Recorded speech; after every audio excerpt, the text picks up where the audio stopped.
So our troubled times have shifted a bit, Andrew, since we began the program just a few short months ago. We had started in a time of plague and pestilence. And while that's not gone away, it appears to be receding pleasantly. Right. But now we've added actual war to the mix in the real world. Yes, unfortunately. Very unfortunate. It's almost like we're working our way through the horsemen of the apocalypse. And spring is coming, thankfully. But while it's much less important, with baseball on an indefinite pause, for me, that is famine. That is like cultural famine. Yeah. So if we keep up this pace, there's only one horseman left, which is death. Yeah. So welcome to the podcast, everybody. It's great to be here. Episode 5, God versus God. All the more reason, frankly, why we need to follow the mission of this program, to go to the bench, to audition the gods available to help us out, to get us through this mess. And for those of you who are new to the program, that's how we do it. At the end of the season, we'll go to give one golden god to compete for the chance to have the ultimate comeback, get back to us, and hopefully save our hides from this ever messying world we find ourselves in. Right. And some people have said, why can't you guys hurry it up? But good things take time. Yes. Yeah, trust the process. Trust the process. So. That's right. And I will say, as a fun fact, when I was refreshing my memory on the Four Horsemen, of course, the book of Revelations, we don't talk about the Christian Bible very often. No. Really kind of outside of our swim lane. I did not know this, but that fourth horseman, when he comes around, of course, it is John, the apostle, who is having this vision in the book of Revelations at the end of the Bible. Yeah. And that fourth horse is accompanied by none other than the co-star of our last episode, Hades himself. Oh, in the Bible. Nice. So there is actually like crossover potential here at the very end. There's this sort of universes melding. It's like a stinger at the end of a Marvel movie. Suddenly they throw in an entirely different tradition. I was not aware of that. So that opens up a lot of sequel possibilities. Yeah. So I don't know if they're still working on the Bible, but if they are, a lot of potential. Yep. So we got a good one. Andrew and I went back to the automatic God generator through to the fates after our previous episode 4. And we drew the pairing we've got tonight. So we're going to start with Prometheus. That will be the first segment. Yep. And the second segment will be the Moirae. So a couple of firsts for us. So we've got in Prometheus, the first Titan that we have covered on the program. Yeah, that's true. Old lineage of the gods. And I believe with the Moirae, the first threesome, which is also new. So they drew themselves. They're like, all right, enough of this. Yeah, that's right. It was very close to home for the fates. So that's what we've got tonight. And without further ado, let's jump in. So Prometheus, as I mentioned, a Titan, the god of forethought, god of crafty counsel. We talked about the Titans a little bit in the previous episode as the kind of beginner gods, that first generation descended from the giants and the monsters, these big kind of primordial beings that were really unrefined previous to the gods that we know and love now. Prometheus is from that line, descended a couple generations down, but that's where he comes from. He's best known for stealing fire from the gods and giving it to us, to the human beings. Yeah, doing us a solid way back when. But that's only really the beginning, Andrew, of his resume. Like Apollo a few episodes ago, there's so much more to Prometheus. So we're gonna cover the high points here. You know, he's got some high points. He's the creator of mankind, so really giving credit for coming up with us, with human beings. Well, we can't win them all for that one. That's right. The champion of humanity, also known for his great intelligence, was the author of the arts and sciences, gave us technology, but also a bit of a trickster, known for his deceptions. And ultimately, one of those gave him the punishment that he's so well known for, that we will end the segment on. So he was the god of forethought, but kind of a mixed bag. You know, he knew it was coming. He strove. He sometimes overreached. There was unintended consequences. I do find myself with a soft spot for him because he was this lone wolf genius out there doing his thing, sticking up for us, sticking up for the little guy. And that, doing that made him some enemies along the way, particularly among his fellow gods. We're going to hear about his lifelong beef with the boss himself, our returning champion, Zeus. And their relationship is really quite fascinating. There were a lot of things to each other. They were sort of peers, of course, as gods in some ways. Different generations. You had a Titan on one hand, an Olympian on the other. So some different parts of the family tree. An interesting sort of mob boss, mob lieutenant dynamic at work here. So to borrow a term, somewhat also frenemies, I think would be accurate. They had sunny parts and dark parts to their relationship. Okay. So all of us should look at Prometheus as this rebel. He not only gave us fire, but he took a lot of heat for us. So I think he deserves some respect. So let's go way back to his origin story. Now, given that he was there close to the very beginning, there's a lot of source material on Prometheus. He's from that older generation. So multiple cultures have had their takes on him, not just the Greeks and the Romans, but all sorts of other traditions have their version of him. There are similarities, there are contradictions. Pretty recognized, the best known account is from Aeschylus, the 5th century Greek tragedian, who not only wrote one play about Prometheus, but a full trilogy. So he gave us Prometheus Bound, Prometheus Unbound, and Prometheus the Firebringer. Now, this trilogy was a big hit back in 5th century Greece. It was a big deal. It was, dare I say, it was the Godfather trilogy of its time. Unlike the Godfather, however, this third chapter of his trilogy has been lost to history. Okay. So we had no such luck with the Godfather Part 3, but that is the case with Aeschylus. Now, I do kid. I do like the Godfather Part 3. I stick up for it. There's a lot of good in it. Like Prometheus himself, I think it's gotten a raw deal over the years. But through the ages, all the great thinkers have weighed in the Prometheus. Everything from Plato, Shakespeare, Percy Shelley, Kafka, Ayn Rand, you name it. Everyone's got an interpretation. Dare I say, there's probably enough material to do an entire season of a podcast on Prometheus alone. Wow. Which I'm sure is exactly what our audience is clamoring for. So why don't you guys do 10 hours of content on each god instead? So that's like 2 episodes. Roughly 2, yes. If you cut the music out. So for our purposes here, we're going to focus on the highlights. We'll keep it under 10 hours, but we'll talk about what most traditions will agree on. Go to some of the source material that some of my favorites, of course, Edith Hamilton's mythology, Thomas Bulfinch, his mythology, and some occasional passages from Aeschylus himself I will work in. I have taken the liberty of translating them to English for the program, just in case Greek is a little rusty. So the prose is so juicy in these. I think you'll appreciate some of the direct quotes. It's very visceral. Excellent. So, as I said, one of the Titans, the elder gods from the original descendants, back to the days of heaven and earth, Cronus, Uranus, Gaia, that crowd from the very beginning. These were gigantic beings. They were very early prototypes. They were often monsters. You know, you've got one with 100 hands, a single eye. You've got serpents, dragons, very much like rough drafts of beings. But yet very powerful, and they were there to shape the world that we got, the world as we know it. So, previous episode we talked about Cronus and Rhea and all their adventures with the castration, the child eating, the regurgitation, all that good stuff. We won't go through that again. Once was more than enough and probably traumatic for many of us. But suffice it to say, Prometheus is on the other side of that family tree. So if Cronus and Rhea are over here, they've got some siblings, Ocean, who is just essentially the ocean, and Tethys. So they get together, they bear Iapetus, who becomes the father of Prometheus, and his brother, Epimetheus. So Prometheus ends up, of these two, as the god of forethought. That's where the pro comes from. Right. Epimetheus, sadly, is the god of afterthought. So he is the dim-witted of the two. There's a lot of historical firsts in this story. And I think Epimetheus is the historical first example of the idiot brother character from the very beginning. He set the tone for what it's like to have a dim-witted sibling. So we owe him that. So you've got the two of them. Atlas was the third brother. We'll save most of his stories, I think, for another time, but we know the basics on him. So on that part of the family tree, you've got Iapetus, the father. Mother is unknown. It's probably Asia, which is one of the 3,000 children of Ocean and Tethys. So they had 3,000 daughters, which means, yes, Prometheus's parents were both each other's siblings, but as we often do mention on this program, there weren't that many options back then. As was the style at the time. It was not only fashionable, but sort of biologically necessary. And I suppose he gets something of a pass because he had 3,000 sisters. So there was at least a bit of, hopefully, some diversity there. So as we always say, it's complicated.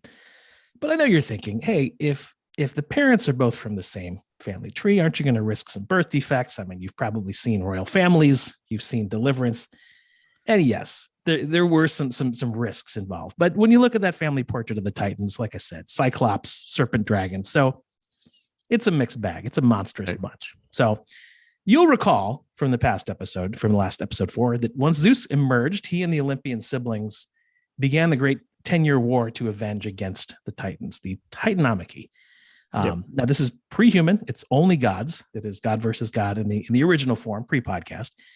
And Zeus and the Olympians, after 10 years, win the war, in large part because Zeus gets help from one of the Titans who takes his side, and that is Prometheus. So Prometheus knows that even though he's fighting against his fellow Titans, he knows how to essentially pick a winner, and that's what he does. So you start to see some complexity here. He says these Titans are a little rough around the edges. They're not really my people. They're a dysfunctional family. So fights for the other side, and he's a bit traitorous. Displaying that forethought. Exactly right. He that's right. He knew where it was headed, and he picked the winner. So Zeus feels good about that, gets his help, and then once he beats the Titans, of course, takes vengeance against all of them that he has defeated, sends a number of them to Tartarus, to the underworld. He sentences Atlas, who is the brother of Prometheus and Epimetheus, to bear the weight of the world on his shoulders, of course. So that is the Atlas punishment. So Zeus already showing a talent for creative punishments of those he wants to seek some vengeance on. But he spares Prometheus because Prometheus took his side in the war.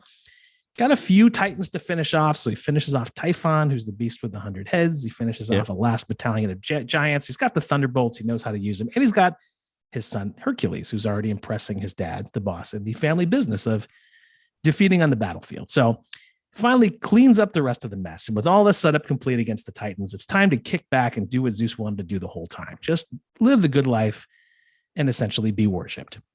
Yeah. But there are no humans to do it. So Zeus has to send out his first task. And what I think is his first sort of sign of becoming a mob boss. Zeus thanks Prometheus for his service and gives him essentially a patronage job and says, all right, why don't I assign you to create human beings so that they can worship us, and particularly me. Yeah. And in Prometheus, and what is the first example of being like a mob lieutenant, immediately delegates the task and says, hey, I got a brother who can handle this. I don't have a lot of family left, but I got this brother. So his dim-witted brother Epimetheus gets the job. He takes care of his own. And of course, Prometheus is all about the forethought, very wise, but Epimetheus, afterthought, goes with his gut, likely to change his mind later. So Prometheus, good at strategy, bad at delegation. Epimetheus embraces the assignment. He's going to make human beings. He's excited.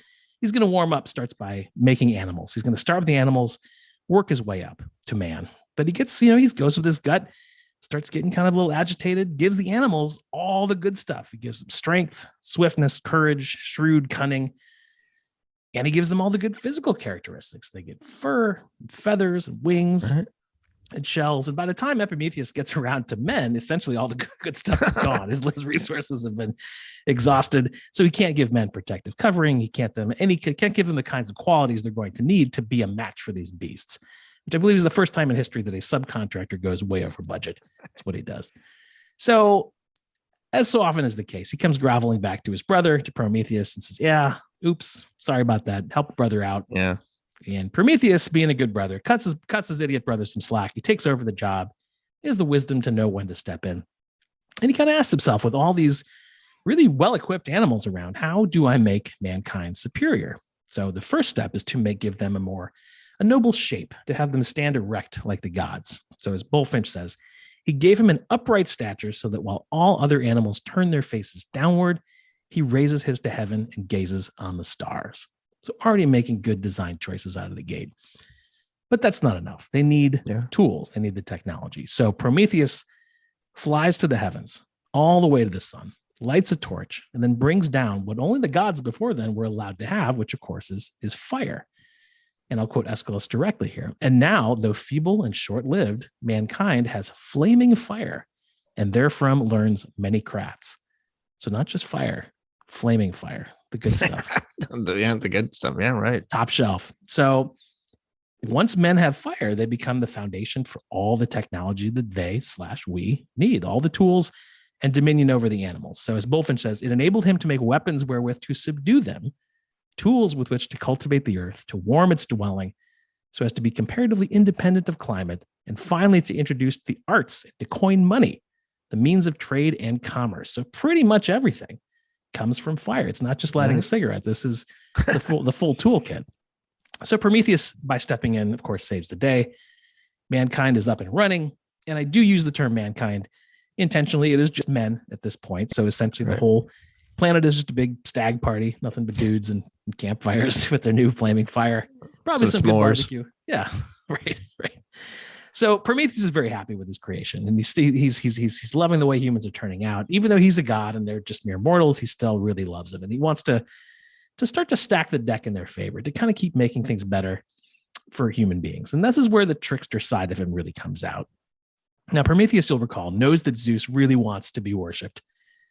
So he sets up what's going to be the first animal sacrifice, and in the event is known as the trick at Mecone. It's known for the trick that Prometheus pulls off. So there's going to be a sacrificial meal. The goal is to settle the accounts between gods and men, to figure out, all right, how are we going to do this? How will you, men, worship us gods through sacrifice? So Prometheus goes out, finds an ox, slays it, divides the thing into 2 piles. And this is his trick. In the first pile, he puts all the good stuff, all the good barbecue stuff, all the meat, most of the fat, but he covers it up with the disgusting stomach of the animal and throws like some entrails on top. So on the outside, it looks really disgusting. Yeah. But all the good stuff is hidden inside. In the second pile, he takes the rest of the animal, just the bones, takes a little bit of the fat, kind of covers them up in that. So the bones look very shiny and appealing on the outside. They're kind of glistening. Kind of that really presentation. Presentation is what it's all about. So underneath, nothing but bones, but they're nice and shiny. So Prometheus says, hey, you're the boss, Zeus. I give you 2 options, your call. Which pile would you like? Now, we know from past history and episodes, Zeus is the all-powerful god of gods, but occasionally will make a mistake. And in this case, he chooses the second pile, which looks great, but ultimately is useless underneath. And he sees that as soon as he starts to reckon with it, recognizes he's been deceived in front of the entire dinner party. Is not thrilled about this. So this is important. As we've discussed before, Andrew, there are no takebacks in the world of Greek mythologies. As a result, he sets a precedent. And because of that choice, this will dictate now how every animal sacrifice will happen for the remainder of time. So every altar from there. Yeah. So the humans get to keep the bones, or I'm sorry, keep the meat, give up the bones, and keep all the good stuff for themselves, because Prometheus tricked Zeus. Now, Prometheus, after this, really especially pleased with himself, because he took care of his dudes. He is, in the parlance of our time, he has set them up for success. He thinks he's been wise and compassionate. And Zeus, on the other hand, is furious at having been tricked. And he, from his point of view, it makes a lot of sense. It's like, you helped me beat the Titans. Even though you're one of them, I give you this sweet job making men. And once it's time for the sacrifices, you trick me at this big dinner in front of all my friends. Not cool. So Zeus says, all right, it's time for revenge in 2 stages. First, I'm going to get my revenge against men themselves. And then I'm going to up the ante and punish their benefactor, Prometheus, their pal. So he starts with men. And he begins to conceive of what might be the biggest evil that men could have to deal with to ruin the great time they're having. And that supposed evil is, you guessed it, woman. Right. Now, as a disclaimer, Andrew, I am merely recounting what Zeus's point of view was at the time. I will no way endorse women being anything but glorious and extraordinary. I'm merely the messenger in this story. But Zeus figured if I throw women at these guys, that will ruin their good time forever. So he goes for it. He creates this sweet, lovely creature, sort of takes on the likeness of the shy maiden, and all the other gods are blown away at what he's putting together. So much so that they want to contribute to it. So Venus gives this woman beauty. Apollo gives her music. Hermes gives the art of persuasion, so on. And they give her actual physical gifts too. They give her flowers. They give her a crown. So many gifts that they end up calling her Pandora, which means the gift of all. So Zeus creates Pandora with the intention of ruining everything. And it's not though Pandora herself is wicked. She's not, but she has just a certain insatiable curiosity that was uncommon to men at that time, which I don't know if that's really changed much since those days, but nonetheless, the gods are at it. And in their mode of creation, for some reason, in creating Pandora, they also decide to take a box and put all the bad things in the box. So every sort of ill and plague. Yeah, I guess you got to get rid of your remnants, right? So all the good stuff goes into Pandora. All the bad stuff goes into this box. And they give it to Pandora as sort of her parting gift when they're about to release her to the world. They say, but you can't open the box. You got to keep it closed. And here's the real stroke of genius. So when they decide to send Pandora, when the gods are making their delivery, where do they send her to? Well, of course, they send her straight to Epimetheus, the god of afterthought and the dim-witted brother. Now, as you can imagine, Prometheus had a conversation with his brother and says, hey, man, Zeus is not going to be thrilled with me right now. I just pulled some shenanigans at the big dinner. If he tries to send us anything, do not accept any packages from Zeus. I don't sign. No, do not just reject it outright. And Prometheus says, yeah, brother, I got it. Sure, sure. And as soon as the door opens, Pandora's there. He immediately sees this beautiful creatures. Hey, come on in. So glad you're here. Cool box. Get on in here. So he definitely accepts the package. Now, eventually, with her lively curiosity, of course, Pandora is going to not need to know what's in the box. Prometheus doesn't have the smarts to stop her. He's not seen the ending to the movie 7 yet to be aware of such things, because it will not come out for several thousand years. So eventually Pandora does lift the lid, and out of the box fly these plagues innumerable, all the sorrow and mischief for mankind. And Bullfinch lists the contents as gout, rheumatism, and colic for his body, and envy, spite, and revenge for his mind, which is sort of history's first list of side effects in one of those commercials that they run during the news. So it's like, if you experience gout or spite, call your doctor. Do not open Pandora's box if you're allergic to Pandora's box. So in the state of terror, she closes the lid, but it's too late and everything is escaped. But inside the box, there's still one good thing that remains, and that is hope. So it is a good lesson two good lessons for men. First of all, hope is going to be your sole comfort, no matter what misfortune is happening. As Bullfinch says, whatever evils are abroad, hope never entirely leaves us. And while we have that, no amount of other ills can make us completely wretched. So they still have hope. But more importantly, lesson number 2 is you cannot get the best of Zeus. And they've learned that the hard way. But now that Zeus has taken care of humanity with his gift of Pandora and all of her assorted ills unboxed, now it's time to step up to Prometheus himself and dole out his punishment. And this is, these guys have been through it, man. I mean, Prometheus is his former comrade in arms. He was his mob lieutenant. He was his artist in residence. Technically, I guess his distant cousin, if you work the family tree a certain way. But he obviously has 2 reasons to be upset. First, he stole fire, which was like stealing from him. And then second, all the stuff with the glistening ox bones at the dinner. So it's time to pay. So Zeus dispatches 2 of his henchmen, who have the great henchman name of Force and Violence, which is pretty great, to seize Prometheus, which they do. They take him to the Caucasus, the mountains, and they bind him to a rock with unbreakable chains. And then once he's tied up, they tell him, and I'm quoting Aeschylus again here, forever shall the intolerable present grind you down, and he who will release you is not born. Such fruit you reap for your man-loving ways. A god yourself, you did not dread God's anger, but gave to mortals honor not their due. And therefore you must guard this joyless rock. No rest, no sleep, no moment's respite. Groans shall your speech be, lamentation your only words. So he was too nice to men. He was too nice to us, and this is his punishment. Now, importantly, it's kind of it's not merely torture for the sake of punishment. There's a second reason for it. So Zeus also needs a critical piece of information from Prometheus, which is why he's chained him up. Okay. So he knows that the fates have decreed that someday he will have a son who will be born to him. And as has happened in generations in the past, that son will overthrow Zeus and cast the gods out of heaven. Now, in a twist of fate, Zeus knows that will happen, but he doesn't know which son it will be. We know, you and I, that Zeus is going to have lots of children. He's Randy that way. But he has no idea which of the mothers he'll be with that will bear him the son who will overthrow him. And as the fates would have it, Prometheus does know. And he's the only one who knows, but he's not talking.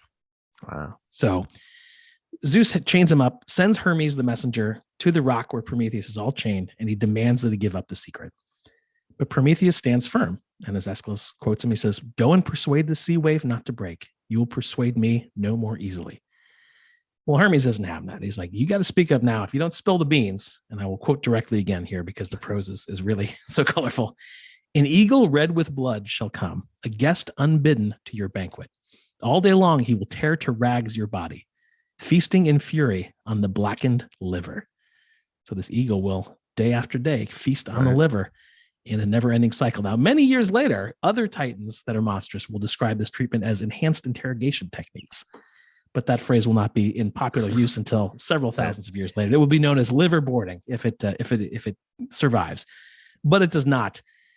Only with Prometheus. So every day the eagle comes back, pecks away. Every night the immortal liver of Prometheus grows right back. But to his credit, Prometheus never breaks, never submits, keeps his secret, keeps his mouth shut the whole time. So his body is shackled, his spirit is free. He tells Hermes, "There's no force which can compel my speech. So let Zeus hurl his blazing bolts, and with the white wings of the snow, with thunder and with earthquake, confound the reeling world. None of this will bend my will. And for Prometheus, it never did. Wow. Now, we know that Prometheus eventually does get released, but generations later, he is in this tortured cycle for many, many years. Right, and that's the part I think that everybody knows about. That is, I saved that for save the best for last. But different accounts of how he finally gets set free. Most agree that Hercules shows up as one of his laborers. He slays the eagle finally, gives Prometheus his freedom. Now, it's likely with the permission of his father Zeus. So he kind of got Dad's sign off before he did it. But kind of saving the day in that case was Hercules. Now, it's not clear from the record why Zeus might have changed his mind. It's not clear whether Prometheus ever revealed his secret or kept it to himself. That's not recorded, but we do know that throughout the bondage, he never yielded. So because of that, his name to this day remains associated with being a rebel, rebelling against great injustice and authority. And personally, it gives me a little bit of comfort that there's somebody out there who's had a liver treated worse than the way I've treated mine for 30 years. So maybe a personal connection there. So, that's wrapping it up for Prometheus. Like any god, he's a mixed bag. I think there's a lot to like about him. He fought against his own family, sure, but they were a bunch of monsters in his defense. Fixed all the mistakes of his idiot brother. He gave us human beings the qualities by stealing the fire, gave us all the tools we needed. Because of his trickery, we can enjoy barbecues. Because of his so-called punishment, we get to have women around. So the greatest gift of all. And ultimately, for all these, he paid a really steep price and yet held on to his secrets all those years. So give him credit for that. I think part of why there's so much resonance over the years with his story, he's kind of all these stories built into one. He's the creator. He's the sacrificer of all of humanity. You can see modern day religions borrowing some of those themes. And I think that's where his influence has lasted so long. And even with foresight, in a way, he saw much of this coming, but he went through with it anyway, which I think says something about his character. So that's why I think he's a fascinating subject for every age, whether he is bound or unbound, despite being wise and powerful. He remains on the side of us, on the little guy's side, right? You and me, human beings. And that is the tale of Prometheus in a nutshell, the non-10-hour version, but a good place to start. Very good. Very interesting. Yes, very good. Well, why don't we take our first little breather there, and we will come back with our second segment right after the break. All right.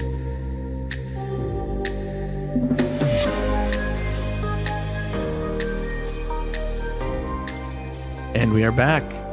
All right, Matt, thank you very much for the Prometheus. Yes. Now we're going to go to the Moiraes, who made a brief appearance in your episode, which I knew was coming, so I had to try to avoid that in my research. But the Moirae are the goddesses of fate, and they are, as you said, a threesome, three sisters, typically pictured in the act of spinning thread, like all the time they're going around. Their spinning thread, which is symbolic of the spinning of fate and the spinning of a mortal lifespan.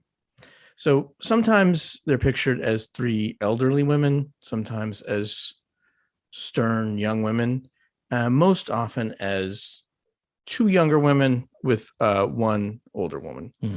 So the three sisters were Clotho, who was the spinner, and her name means spinner, and Lachesis, who was the measurer or portioner, and so measuring human lifespan and quality control, and Atropos, who is the one who would be the older sister, and her name means she who cannot be turned, and she was the one who cut the thread and ended someone's life. So the Moirae name actually does not mean fate or fates.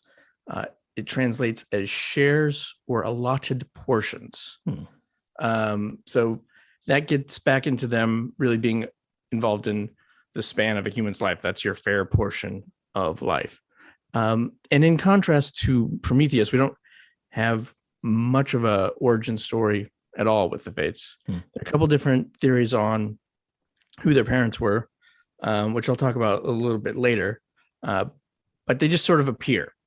Yeah. Despite what the names are, they're sort of always around.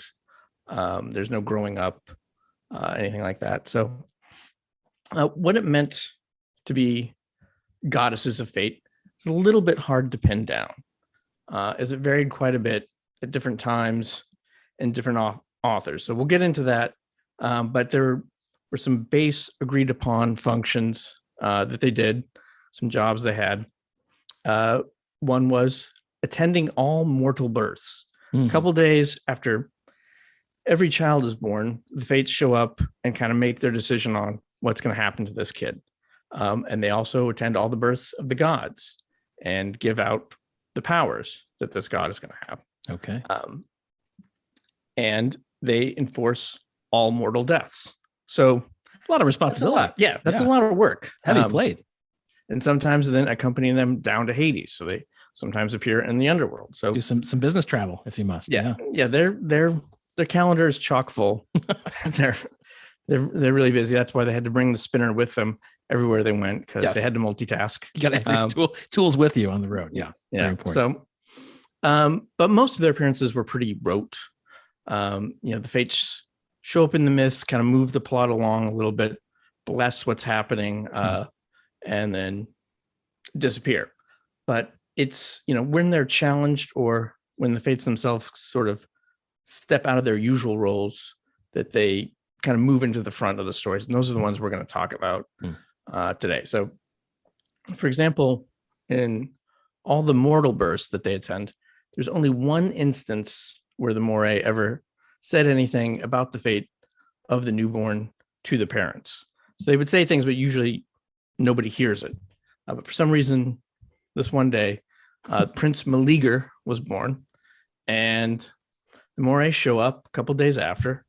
And according to Hyginus, a quote from him, they thus sang his fate. Clotho said he would be noble. Lachesis said he would be brave. So pretty good so far. Yeah, 2 out of 3 sounds great. Yeah, then it's Atropos' turn, and in Ovid's Metamorphosis we get, there was a log, and the Moirae placed it in the blazing hearth. And as they spun the thread of fate, they said, to you, babe, newly born, and to this log, we give the same lifespan. What? So there you go. So they're, I like it that they're addressing the baby in this. Baby, you and this log have about half an hour. There you go.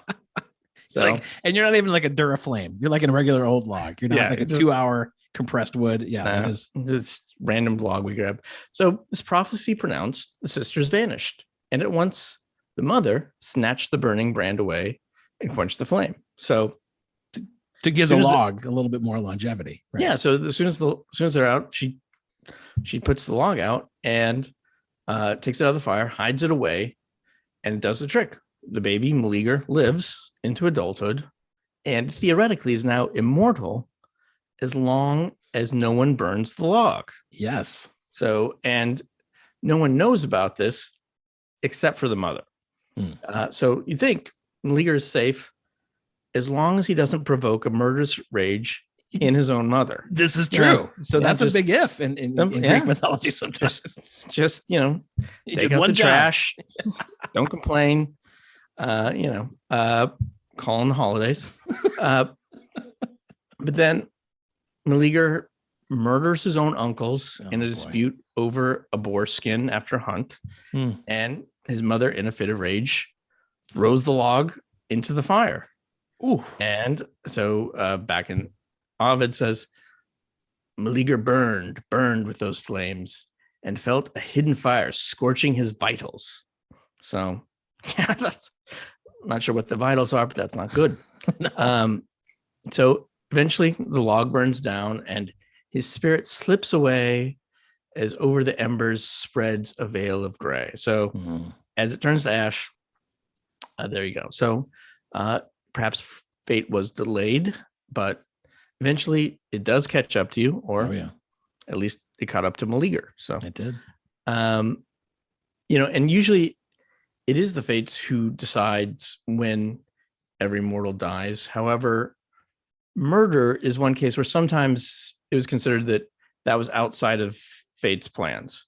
And that's part of why it's a sin to murder someone, because you're going outside of fate. And the usual punishment for murder is to send in the Furies, who are 3 vengeful, violent enforcer goddesses. Yes.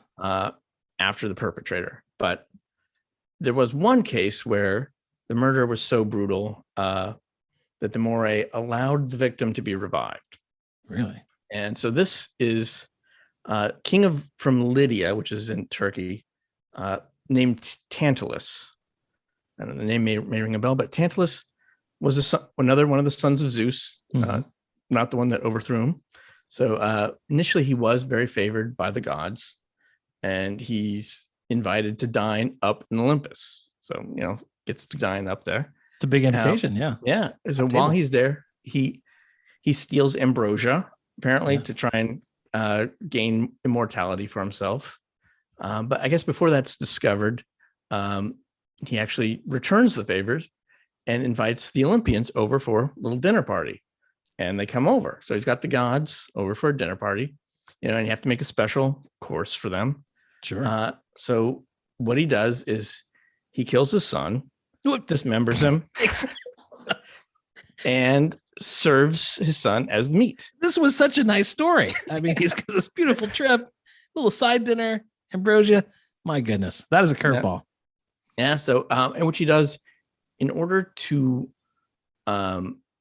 test the gods' powers of observation. Okay. Make sure they're paying attention. Yes. Make sure you guys might have thought I was going to make a turkey, but now instead you get Bruce.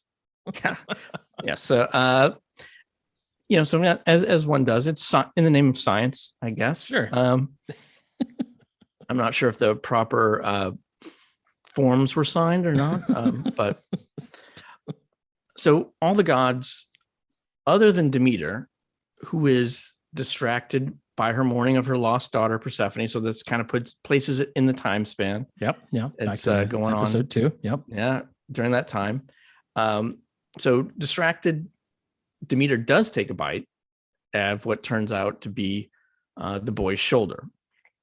Takes a little bite by his shoulder. Then somebody clues her in, and Zeus orders or convinces Clotho to restore the son, Pelops, to reassemble him and bring him back to life. And they're able to put them all back together, other than the missing shoulder, which was replaced by an ivory shoulder that was made by Hephaestus. Nice. Yes. So ever the craftsman, finding just the right moment to get innovative. I love it. Yeah. So then he comes back in. And so a little bit on Tantalus to end him. So he is sent down to Tartarus, sentenced to stand in a pool of water, I believe up to his neck, which retreats from him whenever he tries to drink it. And there is a fruit tree whose branches are just above his head and then rise just out of reach every time he goes to pick it. So he's never able to quench his thirst or sate his hunger for eternity. And that is also, of course, where we get the word tantalize. He is tantalized. Yes. Yes, he is tantalized. So and occasionally the fates could be cheated, actually. And the most famous case of that is King Admetus. King Admetus was a favorite of Apollo. So apparently at some point, Apollo, one of the times when he got kicked out of heaven, he did a little bit of internship with King Admetus. I believe we covered that in episode 3. He was as part of his penance for being locked away for 9 years after a murder. Yes. So part of that, he did a year with Admetus as a shepherd, and they get along pretty well. So Apollo wants to, help him out. And he says, so he goes to the Moirae sisters, brings a bottle of wine, gets him a little drunk. And then in that state, he's able to convince them to allow Admetus, when he's at the point of death, he can tag out as long as he finds a volunteer to take his place. Okay. So when you're ready to go, if you can find a volunteer, you can get out of it. And the trio agrees to this after having a couple glasses of his wine. Yes. Okay. So they agree. So, oh, yeah, sure. That's fine. As long as somebody goes. Who are we to say? Well, they're all kind of, whatever to us. I should know this is out of character for the sisters. who are usually very serious, somewhat cold and severe, especially Atropos, who, as I said, is the oldest and the smallest, and always has her scissors with her ready to take a couple more people out. Right. So the day comes, and everyone expects that Admetus's elderly parents are going to step up and volunteer. They love him, they're elderly, but they just sort of, stare down at the sandals, slowly back out of the room. Awkward. Yeah, mumbling something about, having appointment at the Temple of Asclepius I gotta go to. So in the end, it is his wife Alcides who volunteers and is sent down to Hades in her husband's place. But thankfully, she is not forgotten, and it is either Persephone or Heracles, depending on the version, who goes down to Hades and rescues her, and she's able to come back out. The only stipulation being that she is now not allowed to speak when she returns, so she cannot give away the secrets of the underworld. Sort of like an NDA of the time. Yes, like very severe. But yeah, very severe punishment for speaking up. Interesting. Wow. Yes, very, very, very strict NDA. So, for mortals, death was mostly inevitable, but there were two ways that could be avoided without getting crosswise of the Moirae sisters, neither of which were widely available. One is being transformed into a god, which is known as apotheosis, and we saw that in episode 2 with Psyche. Yes, after the wedding with Cupid. Yep, that's right. Yep. And Hercules is another one, and with a couple others out there, which we may run into, or changing into an animal, which is aka metamorphosis, which we saw in episode 4 with Ceyx and Alcyone in our last episode when they turned into halcyon birds. So that doesn't upset the fates. It's close enough. So, and as I said before, there's a fairly wide range of interpretation as to how powerful the Moirae sisters were. So I was a little bit concerned when I started to read this, like, how am I going to make sense of it? How am I going to, relay this to the listeners? For one thing, that there weren't the only fate related goddesses. There also is Tyche, who's the goddess of luck, and Enanke, who is a primordial goddess of necessity, who's sometimes held to be their mother, and they share some degrees the workings of fate. Tyche is sort of the short-term game, and Enanke is the very, very long-term sort of arc of the universe type, with the Moirae sort of being in the middle between those two. So they're more the person-to-person, end-to-end. Yes, turf, and then these other. Yeah, I got it. Okay. Tyche's, more handling your bet on the nets or whatever, sure, right? Those kind of things. So, but possibly the most important degree of difference, depending on the author or sect, is how much predestination they believe in. And it's understandable that it's not consensus, because we probably don't have consensus today among Christian sects or secular philosophies.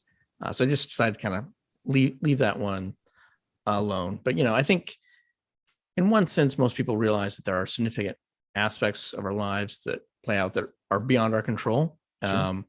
Everything from whether a young woman decides to go to a friend's birthday party so you can meet her, fall in love, and marry her, to, missing that car accident just by a hair in a red light. So, those things, is it fate? Is it random? But spoiler alert, we're not going to figure that out here in this podcast. No, it's beyond even our remit. So the other big question, which I think came up in your episode and your half the episode in Prometheus, is, do the Moirae sisters report to Zeus or not? But what I found is, for most part, it isn't a problem, because the Zeus and the Moirae sisters are pretty closely aligned. In some traditions, Zeus is their father, with Themis, who is the goddess of divine law. And one of Zeus's nicknames is Zeus Moiragetes, which means leader of the Moirae. So, and they often appear at his temples, have a little Moirae thing, showing that they are subservient to him. And they're generally his allies. You talked about Typhon, who is the winged half man, half snake giant monster. Yes. It was one of the gods' most dangerous foes. And in that battle with him, the sisters tricked Typhon into eating some spiked fruit that would weaken him, basically telling him that it would actually strengthen him before the battle. And that allowed Zeus to overcome them. And so talked a little bit about Heracles before, but we'll go back to his origin.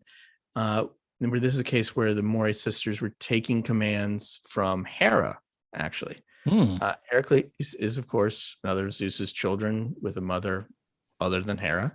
Yes. And let me guess, Hera was somehow jealous. Yes, jealous and angry. Okay. So she goes to the Moirae sisters and asks them a favor. Says, could they just block Heracles from being born? That's it. Not asking for much. Yeah. We'll let the mother go into labor. Let it start. Sure, fine. And then just block the baby from being born and leave her in continuous birth banks. That Hera. Yeah, and the Moirae sisters agreed. So they sat there, keeping their arms crossed, preventing Heracles from being born, and keeping the mother in continuous labor. Yeah. So watching this is the mother's childhood friend, so a woman named Galenthius, and seeing the pain her friend is in and concerned it's going to drive her mad, Galenthius tells the Moirae sisters that by the desire of Zeus, the boy was to be born to the mother, and Zeus is going to take away all of their privileges. They're going to be revoked. And the Moirae sisters are upset, immediately uncross their arms without thinking about it, and Heracles is born immediately. So you listen to Hera the first time, but if you get overridden by Zeus, that changes the equation. Yeah. So they're concerned. So they discover this. They do discover the deception, and they punish Galenthius for deceiving the gods and turn her into a weasel who is impregnated through her ears and gives birth by vomiting her children. Again, I did not see that coming. No, you don't. You never see that coming, do you? So it was a deception. The thing about Zeus, she just made that up to help. She just made that up.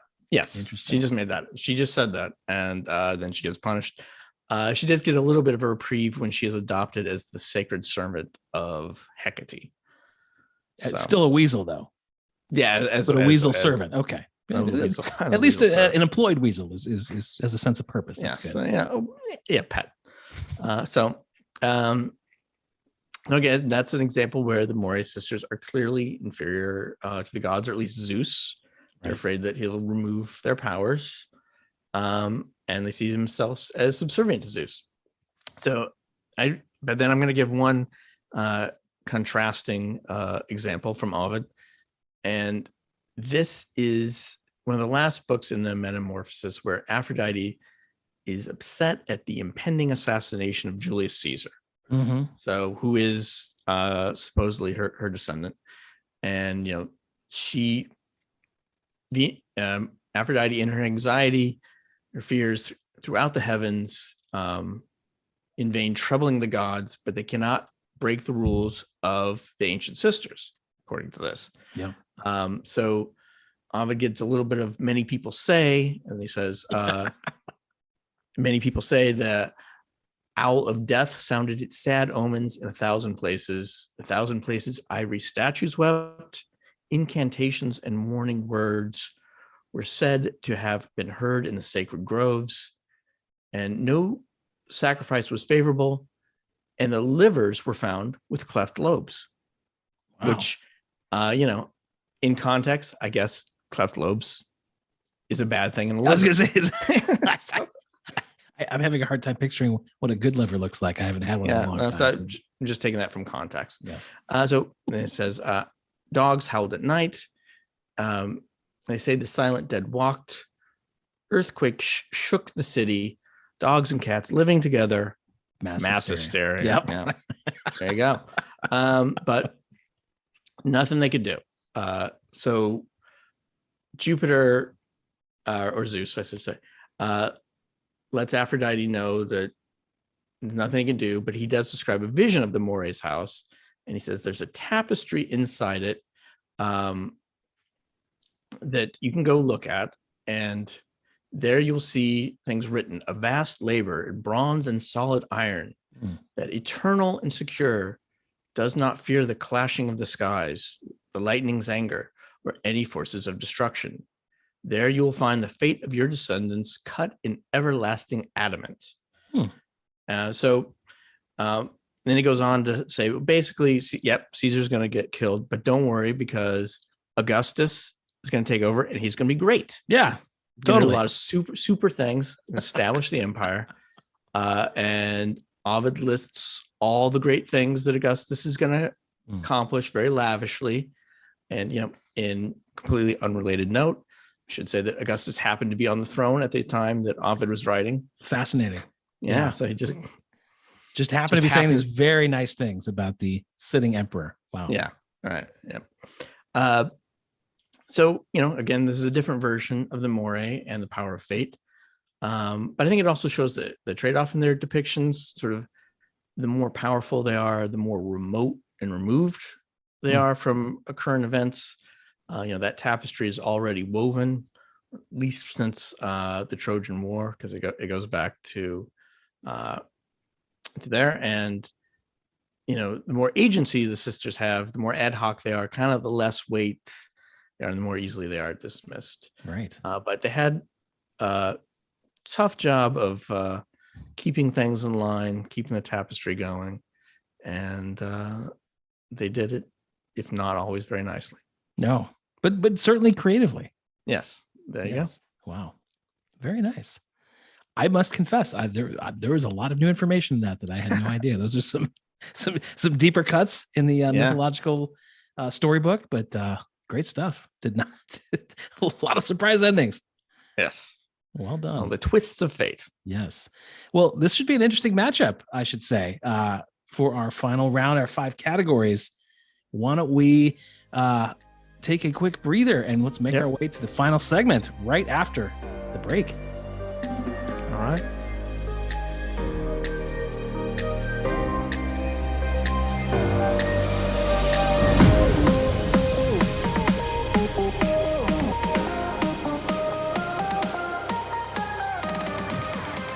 And our final segment of this riveting episode 5, where we go through our 5 categories to determine which of our 2 entrants will emerge to the round beyond this one in contention for the ultimate golden god. Andrew, to you for the first of our 5 categories. Yes. And the first category is Immortal Combat. So I'll take it off. And this is one I saved one story. Good in the Gigantomachy. They clubbed a giant with bronze clubs to death. Actually, they clubbed 2 giants to death. So that is a win for them. The Moirae did? The Moirae did. Yes, they clubbed 2. Wow. Yes. This is from Apollodorus, his Bibliotheca.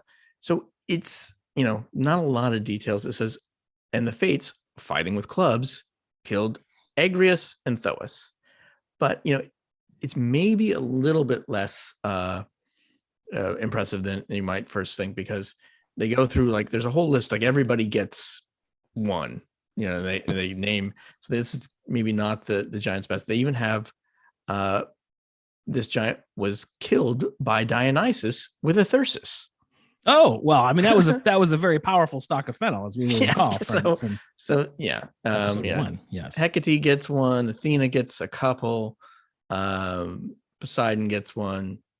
But they did some fighting, That's impressive. I kind of say in my mind had them as this kind of these very much more thread-based crafters. That call to battle, they came through. That's great. They called to that battle. Atropos, of course, always carried a pair of scissors. Yes. So always a weapon on hand. Very, very thoughtful. Yep. Yeah. They had some ability at deception, as we saw with Typhon. Mm-hmm. On the bad side, they were sometimes described as lame, unable to, less mobile, because it symbolized the slow march of fate. So, Yes. a little bit limited mobility, and also kind of, I think in general, a little bit above it all. Yes. Not really engaged in things, but Not wanting to get their hands dirty, much more Right. about calling the shots and sitting back. Yeah. yeah, and when they would, say, all right, this baby's going to die, and then they disappear. So My work here is done. Yeah. yeah, there you go. All right, so that's kind of all I had on that. So That's pretty good. Yeah. Well, Prometheus, of course, as a Titan, was very large, very powerful, had those sort of primordial elements of the world. He was third generation Titan. So you had the sort of, he was the grandson, I guess, of the original two at the top. So those powers may have degraded a little bit, but still was a hero on the battlefield, of course, in the Titanomachy. Right. Zeus gave him really a great deal of credit for helping him win, even though he was fighting beside many of his very powerful siblings. So I think he's got a lot of strength there, proven in battle. He did fly to the sun, which let's admit is fairly impressive. I mean, flying as a skill is a great thing to have in your corner, but all the way to the sun is a very long flight. More importantly, though, he got the fire when he stole it all the way back to Earth. Now, I haven't smoked a cigarette in many, many years, but I remember even lighting one in the wind, it's very difficult. So taking one from the sun all the way back down. Has some pyrotechnic abilities. It is. It shows a great discipline and concentration. Similar to the Moirae in terms of being a little, deceiving. Obviously, there's a trickster element to Prometheus that kind of matches that. He knows when to pull strings and potentially deceive those in powerful. And that said, though, as powerful as he was, you get some chains and an eagle that's trained, and you can keep him down for a long time. He's not. Yeah. It's not impossible to keep down. But even from there, he did get free. So I think, as a Titan, as a proven warrior, as somebody who's got the powers of that generation of God, I think in the who would win question, I think Prometheus is going to get my vote there. Right. And even though it is 3-on-1, and I was I was impressed a little bit, that they did take out a couple of giants. Yes. With clubs, but like I said, this didn't seem to be the Giants' A crew. They all kind of got wiped out in Apollodorus' telling. So I'm going to agree with you. I think in that case that the most likely outcome is that right, that he's going to take it. And not to get too sort of metaphysically granular, but I can't imagine that the fates would be able to determine the fate of their own fight against a foe, right? Yeah, so I did think about that, and I think actually that's one way where this story of the battle with the giants played. It says they hit him with a club. They didn't just take a string, right, and wipe all so the giants. They had to fight their own battle in that case. Yeah, or with Typhon, they did use some deception, and drugged him a little bit. But they didn't just break out a string and said, So, so I think that probably doesn't seem to be consistent with the stories that we get. So makes sense. So all right, so I think we're both for Prometheus. So it scores 1-0 Prometheus. Very good. And that brings us to curriculum deity, which is a bit of the it factor. Who would you rather be? Who would you rather worship? And I'll let you start us off there. Yeah. So who would you rather be? So clearly, in the case of Prometheus, a rough upbringing, which is kind of a common theme among a lot of these. With the family he grew up with, alienated by them because he, of course, fought on the other side of the war. Yeah. He was, he had one brother who was sentenced to a lifetime of pain. The other was essentially providing a lifetime of annoyance. So, not the best place to be. He did get to make things. He got to be creative. He was sort of the first strategist, the first creative director. So I feel a certain kinship to him there. And what he designed, his main invention, human beings, have been pretty enduring, I would say, however flawed, but they have stood the test of time. So the pride of creation there is pretty strong. That said, I don't know about you, but generations worth of bondage and torture every day, not great. Does not sound pleasant. No.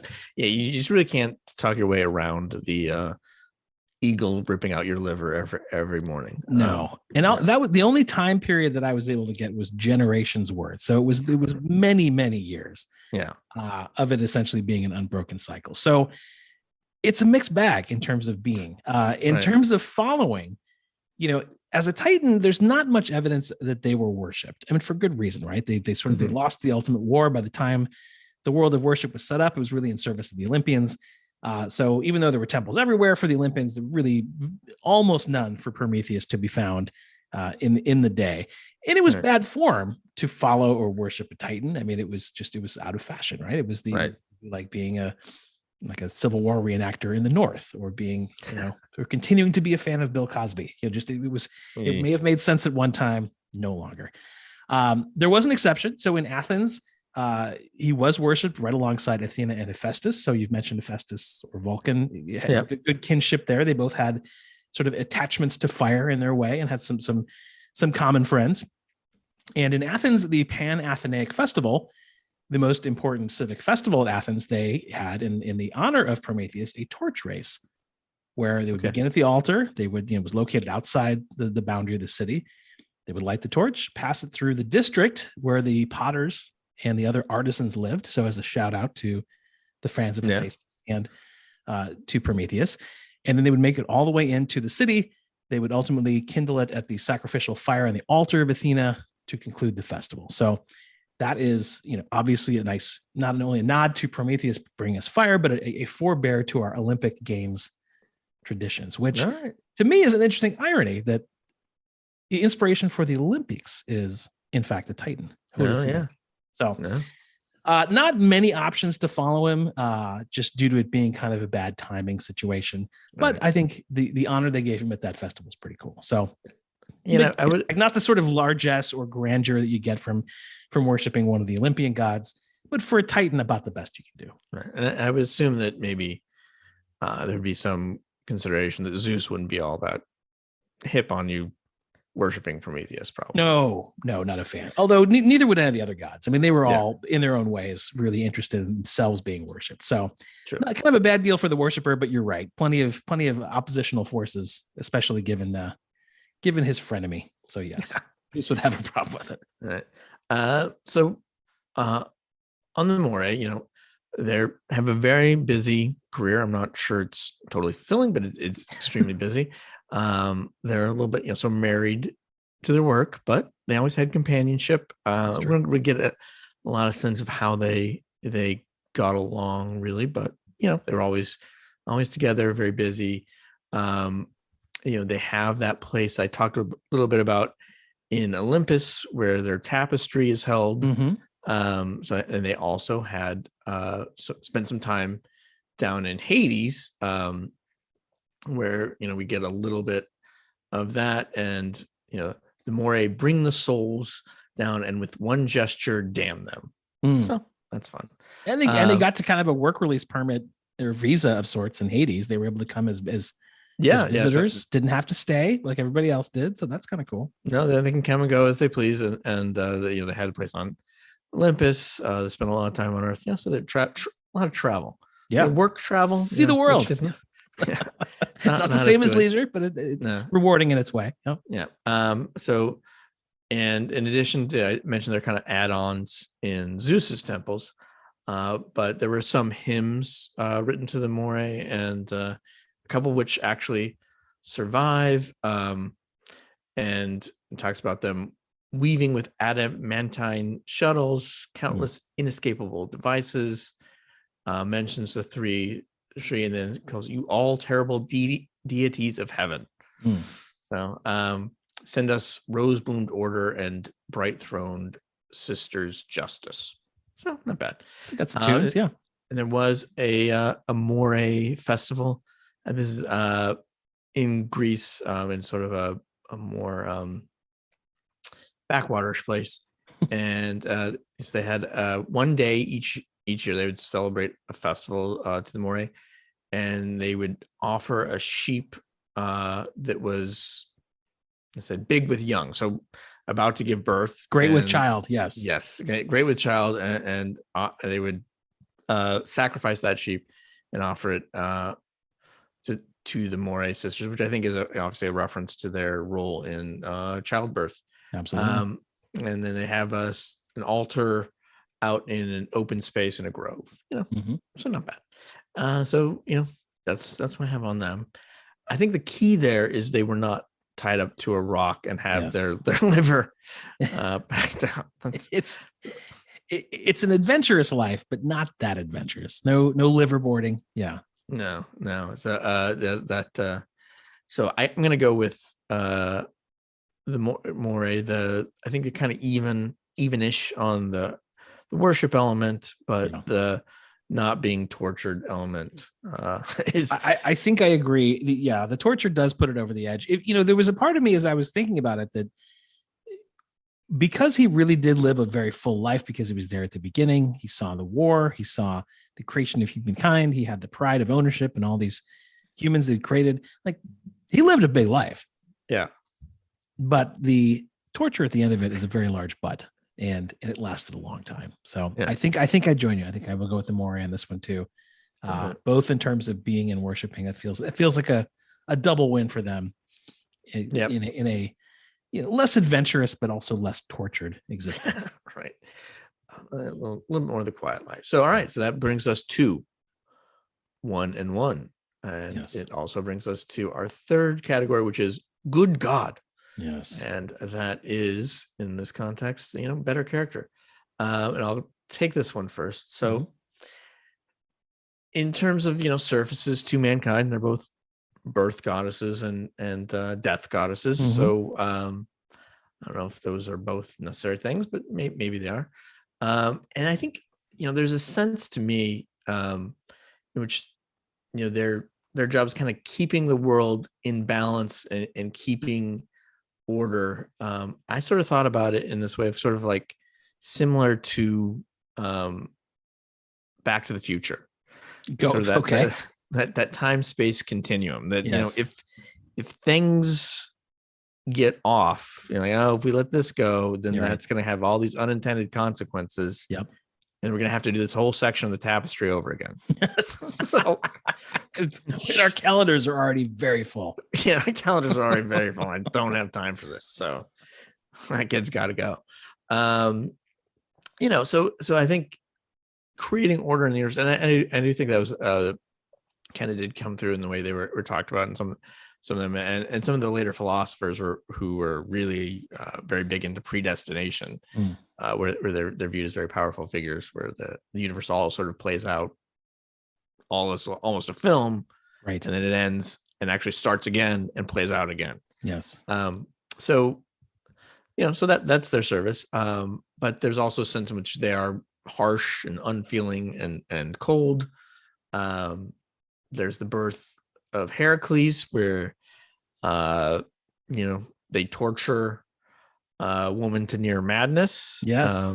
And then there's they could claim that they were just following orders and Hera made them do it, but that's no excuse. No. And then there's Admetus, where they decided, well, the innocent woman has to go. And then also in Heracles, the add-on is, then they went after the friend and turned her into the weasel. Into the weasel. So, those are definitely down marks for them. Right. So mixed bag. Yeah. So, I think we covered a lot of Prometheus's character. I think, the sense that he was breaking the rules, but doing it for the right reasons, whether it was his family, whether it was, getting in the way of the relationship between Zeus and his worshipers. As I said, there's great character in sticking up for the little guy, for all the love that he did show us as humans. There's great character in keeping his mouth shut and over all that torture, never betraying his secret. Yeah. That's huge. And that's not something we could all say that we would do. One little footnote that's interesting. I was tempted to kind of say his notion to be a trickster was a strike against him, but I remembered there are some who believe that the trick that he played at the dinner party on Zeus was actually somewhat intentional to make Zeus look good. So the argument there is it wasn't to make him look bad and to say, I deceived you, you picked the wrong pile. It was to give Zeus an opening to prove how powerful he was.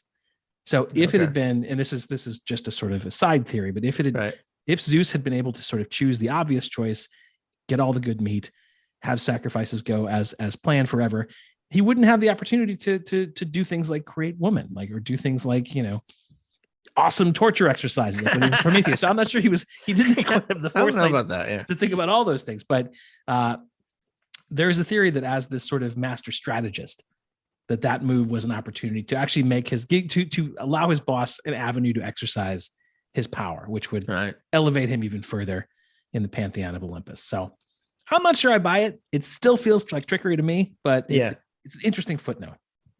Well, I mean, maybe he did have the foresight to see what happened and was willing to take that price, which, makes it a little better. So I'm gonna go with Prometheus on this one. I think that's kind of obvious. Yes, I think if nothing else, the maintaining the secret over all those generations is pretty strong. So yes, I'm with you. I think Prometheus scores on both fronts there. All right. So now we come to iconography. And this is the legacy of the god, both in their own time and in ours, and how much they've carried forth. So this is kind of an interesting one. A lot of times in the past episodes, I've gone through their names and what's kind of lived in their name, and I will do that here. But I think there's also some more indirect or more sort of stylistic things about how the Moirae sisters have come down. But there is the name Moira is fairly popular, but unfortunately very little of that popularity actually comes from the Greek goddesses. Is mostly an Irish name of completely different derivation. So I don't think you can really count that. Bit of a stretch, that one. Yeah, a bit of a stretch. So there, I found a Moirae wealth management fund. So I guess they're trying to portray that they are fated to take 2% of your money every year. Leave our fees to the fates. Yes, there you go. Don't look into it too much. So there's a Moirae design house of women's fashion. They're threading, they're sewing. So there you go. Synergy. I love it. That's a connection. There's a Stephen King book called Insomnia. And actually my wife clued me into this one that has 3 bald doctors, Clotho, Lachesis, who end life when it's a person's time, and then Atropos, who delights in senseless early deaths. Okay. And that's Stephen King book, I think from the 90s. There is a book series called Broken Fate, Threads of Moirae books. And this one, I'll give it a little quote from the thing about this one. This is more of a YA sort of book. And it says, Zeus gave her one simple job: kill every human. Atropos, daughter of Zeus and the third goddess of the fates in Greek mythology, spends her eternal life snipping human lifelines when their mortal lives are over. But then she gets sent into a high school, and so she's in a high school while she's doing this, and then she meets a boy who has a terminal illness and of course falls in love with him. Yes, I would take issue with that being one simple job. Yeah, well, raging for the death of all humans, but hey. Right. So yeah, and going to high school while you're doing it. Yeah, that's right. It's got YA hit written all over it. It does. And each of them has an asteroid named after them. There are three asteroids. There is a Clotho gene, which is believed to be responsible for aging in mammals. Okay. And so they named it after Clotho in terms of fate. There's an Atropos knife, which is a balisong or butterfly knife. Is illegal in all 50 states. And is that true? Yes, it is. It's they said it's if the police pull you over, find it with it, they will confiscate it. I'm hoping you're saying that there's a special holster for it that you keep. No, there's no holster. Okay, yeah. This episode. So Lachesis is the name of a genus of bushmaster venomous snakes. Okay.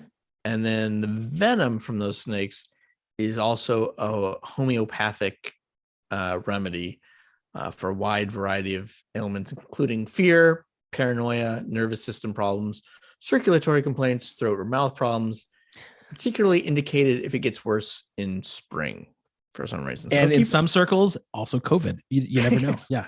So keep an eye on it. If it gets worse in spring, and of course with homeopathy, take as little as possible. Good. Preferably none. So, and then, so those are all those things. But then I did want to say that, there is really that kind of image of these three women spinning the thread of fate, I think does sort of survive. And it is an image that is in people's sort of subconscious of fates. Sure. And in fact, we may get to this in a later season, but the Norse gods had three, I believe the Norns who spun fate, and were three sisters who spun the thread of fate. So, it was carried on there. But yeah, that's it. So it's not huge, but it definitely not nothing. Yeah, it definitely comes through in something. So, all right. Well, I cannot talk about Prometheus without quoting the fire alarm in the building of Gremlins 2, the new batch, which announces fire, the untamed element, oldest of man's mysteries, giver of warmth, destroyer of forests, toaster of marshmallows, eradicator of dead wood, the scourge of Prometheus. Now, to be fair, I added the last part on from Sideshow Bob from an old Simpsons episode, but they do really mesh nicely together. The ultimate piece of legacy, fire, as we said, it was not just the flame itself, but all the tools that it gave us. And in a way, he because of the punishment, he also gave us meat. So as a piece of legacy, he or at least let men keep it rather than sacrifice it. So if not for Prometheus, we'd all be vegetarian. I mean, no thanks. So that's pretty good. Because of his punishment for that trick, we have women, as I mentioned. So I mean, all right. So think of it that way, Andrew. Without Prometheus, we would be freezing all winter with nothing but a bunch of dudes eating nothing but mac and cheese and ramen. So essentially, the experience you and I both had in college would be happening forever. So we owe it all to Prometheus that we got past. Yeah. Culturally, we talked about everything from Plato to Shakespeare to Ayn Rand, so very present. Mary Shelley's Frankenstein is part of his legacy. That the subtitle of that was The Modern Prometheus. So that was Dr. Frankenstein was, in fact, the sort of lone genius archetype, the master of unintended consequences, thought he was being creative in a good way, and that led him elsewhere. There is an element. So there is an element promethium, symbol PM, atomic number 61. All radioactive, every isotope, extremely rare, only about 500 or 600 grams of it naturally occurring on Earth, but it's useful. A little bit of promethium is used in specialized atomic batteries. So they're like the size of a little pin. Okay. And they're used for pacemakers, guided missiles, and radios, which I thought was fascinating. And because it is radioactive, when it decays, it gives off a little bit of phosphorus light, which can be converted into electricity by a solar cell. So that is how it's able to power everything from a pacemaker in your heart to a guided missile in the air.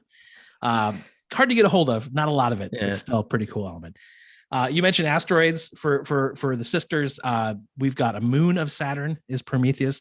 Also, Prometheus, name of a volcano on Io, which is another moon of Saturn. So he's got multiple holdings in the Saturn complex in space. Heavily invested up there. He's got it's really spreading the wealth around up there. It's named, the Prometheus name is carried by all sorts of rocket engines. There's a natural fit for anything involving fire. So there's spacecraft. There's reusable engines that are in development. They're real. There's one that's proposed by a company right now called the Prometheus. There are fictional spaceships in both Star Trek and Stargate called the Prometheus, not Star Wars. So they've stayed out of that, thankfully. Yep. And you mentioned the snake. The counter effect on that for Prometheus, there is a moth called the Prometheus coccus that is found in Brazil and Paraguay.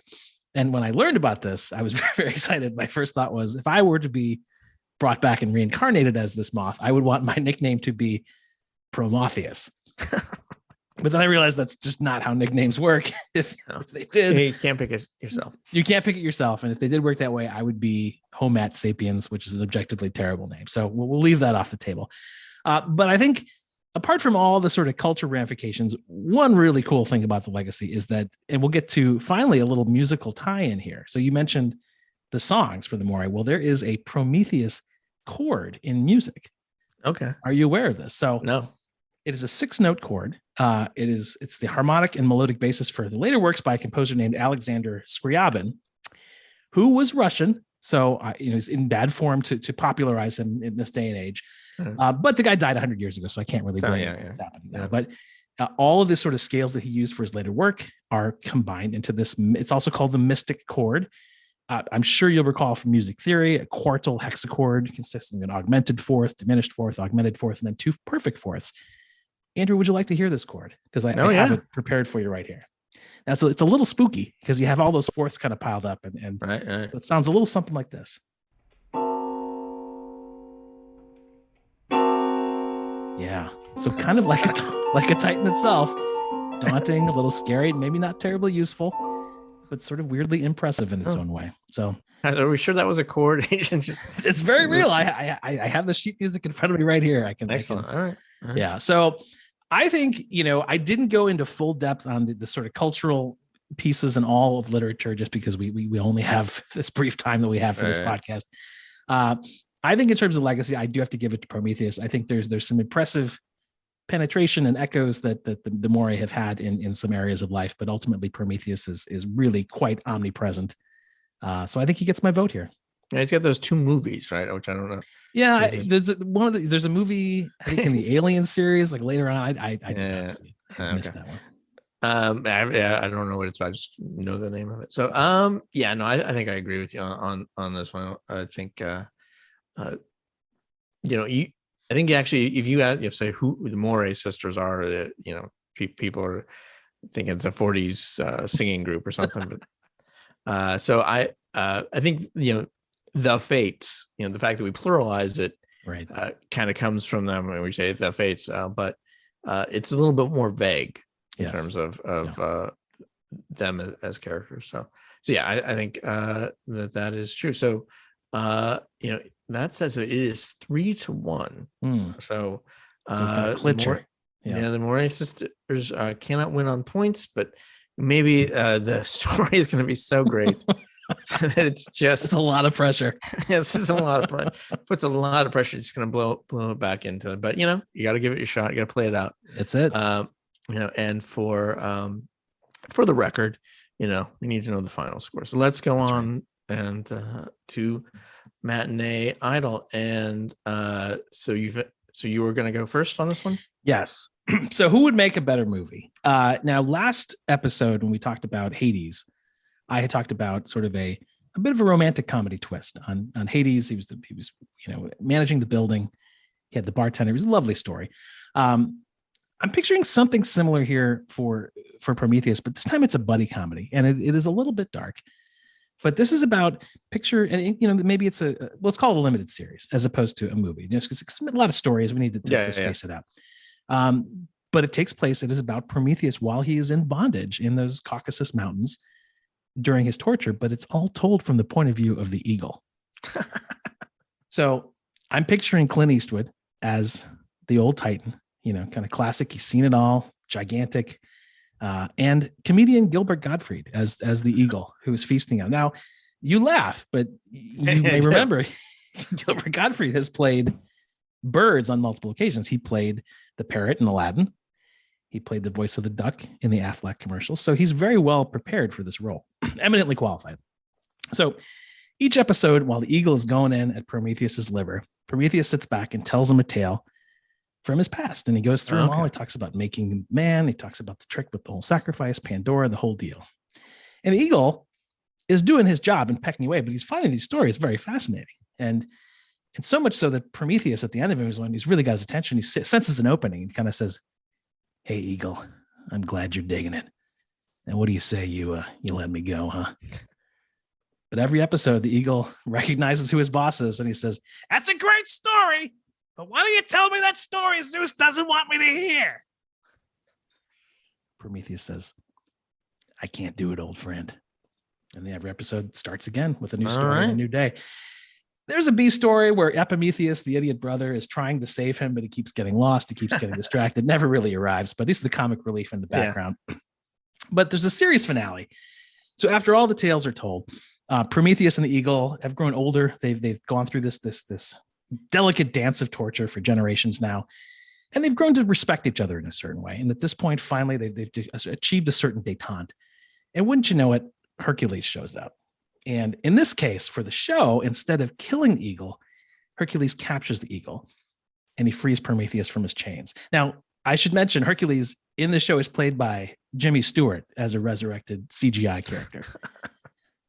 some stunt casting, but you got to have it. So Hercules, he's got the bird and he takes it over to Prometheus. Says, "Now, Prometheus, I've got to run. I've got to complete some labors here. I've got things to do.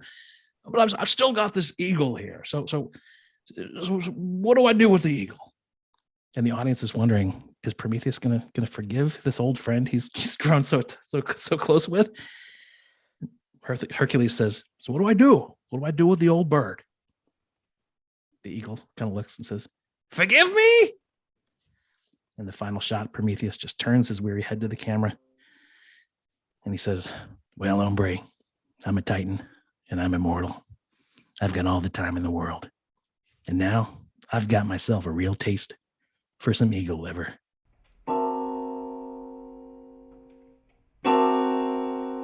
And we cut to black. And that's the there's a quick squawk. And we cut to black. The end. So I figured that I'll last at least a season. There's a lot of moving parts in it, but I think comedically, it's really got a lot going on. So there's my movie, and I'm sticking to it.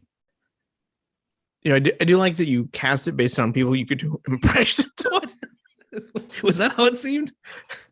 I have a limited arsenal to play with here, I guess. I was gonna have maybe Tom Brokaw instead of Jimmy Stewart, but it was a game time decision.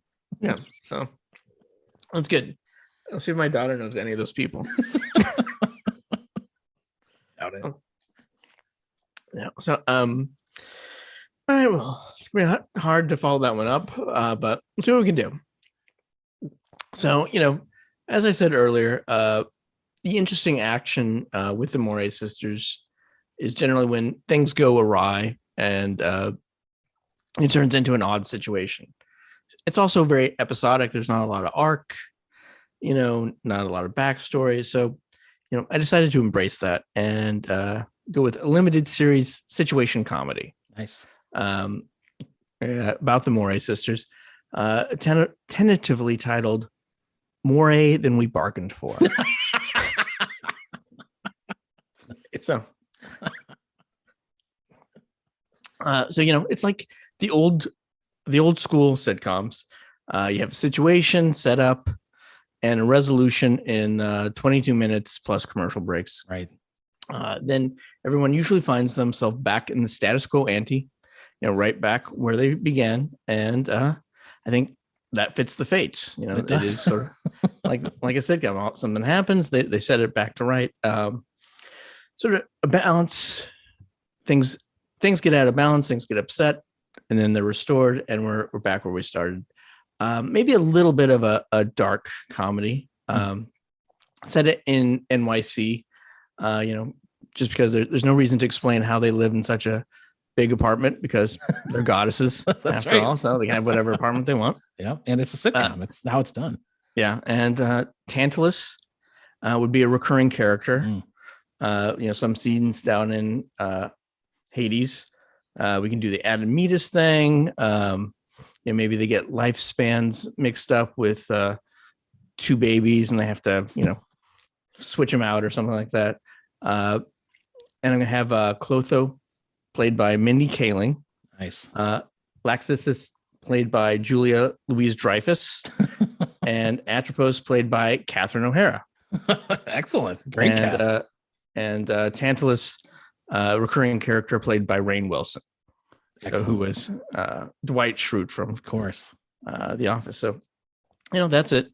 Go through those things and they just keep going, and you can run it forever, just That's like right. the Fates. Year after year. The networks love that. Just keep the content coming. 22 episodes a year. So that's what I have. So, Yeah,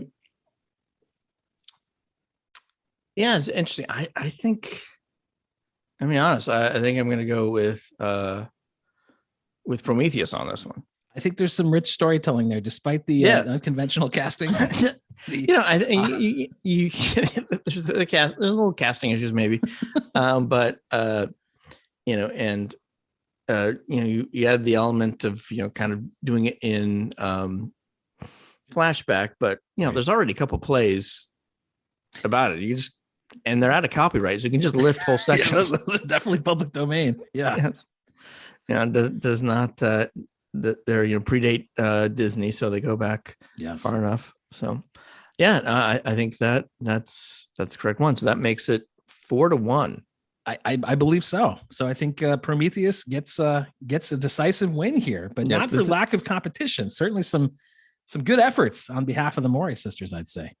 Yeah, it was an interesting one, but this is our biggest winner. So we'll see if that, when we get to the end, if that bodes well for him, or we shall see. We shall see. So. After the nail-biting finish of episode 4, a little bit of a more of a blowout is maybe some of a relief to the audience, just a little bit less pressure.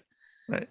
Outstanding. Well, that will do it. I think we're about at time, my friend. So as usual, our thanks to the great Chicago-based DJ and musician Andy Snow for our theme music, andysnow.dj. We're available for subscription anywhere you can find podcasts. We ask you to, if you like it, to subscribe, to give us a nice 5-star review if you feel we're worthy of it. And of course, find us on Twitter, God vs. God Pod.